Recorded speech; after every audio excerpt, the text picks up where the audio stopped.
హైదరాబాద్ ఖైరతాబాద్ వినాయకుని urban MLA Dhanpal Suryanarayana Gupta దర్శించుకుని ప్రత్యేక పూజ ఆరతి కార్యక్రమంలో పాల్గొన్నారు.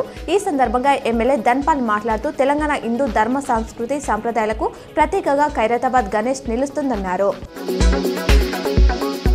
భద్దారావు పుట్టినరోజు సందర్భంగా బోధన్ ఎమ్మెల్యే మాజీ మంత్రి సుదర్శన్ రెడ్డిని శుక్రవారం నాడు మర్యాదపూర్వకంగా కలిసి వారి ఆశీర్వాదం తీసుకున్నారు.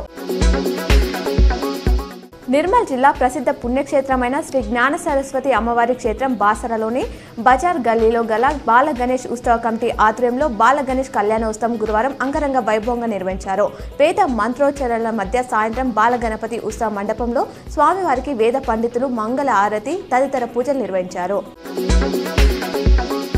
ఎమ్మెల్యేలు అరకెపూడి గాంధీ, పాడి కౌశిక్ రెడ్డి మాటల యుద్ధంతో హైదరాబాద్లో నెలకొన్న హైటెన్షన్ వాతావరణంపై సీఎం రేవంత్ రెడ్డి స్పందించారు.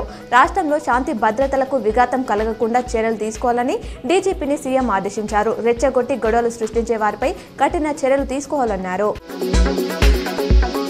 ప్రతిరోజు ఉదయం వేళల్లోనే వైద్య ఆరోగ్య శాఖ సిబ్బంది అటెండెన్స్ ను పర్యవేక్షించాలని జిల్లా వైద్య ఆరోగ్య శాఖ అధికారిని డాక్టర్ రాజశ్రీని నిజామాబాద్ జిల్లా కలెక్టర్ రాజీవ్ గాంధీ హనుమంత్ ఆదేశించారు. గురువారం కలెక్టర్ మాట్లాడుతూ జిల్లా వ్యాప్తంగా గల అన్ని పీహెచ్సీలు, ఆసుపత్రులలో వైద్యులు సిబ్బంది అందరూ సకాలంలో విధులకు హాజరయ్యేలా చూడాలని రాజశ్రీకి సూచించారు.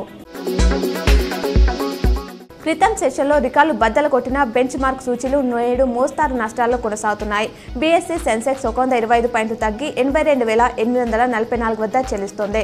ఎన్ఎస్సీ నిఫ్టీ 42 పాయింట్లు ఎరుపెక్కి 25,346 వద్ద ట్రేడ్ అవుతుంది. అడ్వాన్స్ డిక్లైన్ రేషియో 18:32గా ఉంది. సూచీలు గరిష్టాలకు చేరడంతో ఇన్వెస్టర్లు అప్రమత్తంగా వ్యవహరిస్తున్నారు. భారీ వర్షాల కారణంగా ఉత్తరాఖండ్లోని కేదార్నాథ్లో తెలుగు రాష్ట్రాలకు చెందిన దాదాపు 20 మంది యాత్రికులు చిక్కుపోయారు. వీరిలో విజయనగరం, నిజామాబాద్ జిల్లాకు చెందిన వారు ఉన్నారు. చలి తీవ్రతగా ఎక్కువగా ఉండడం, భోజనం లేకపోవడంతో ఇబ్బందులు పడుతున్నట్లు వారు చెప్పారు.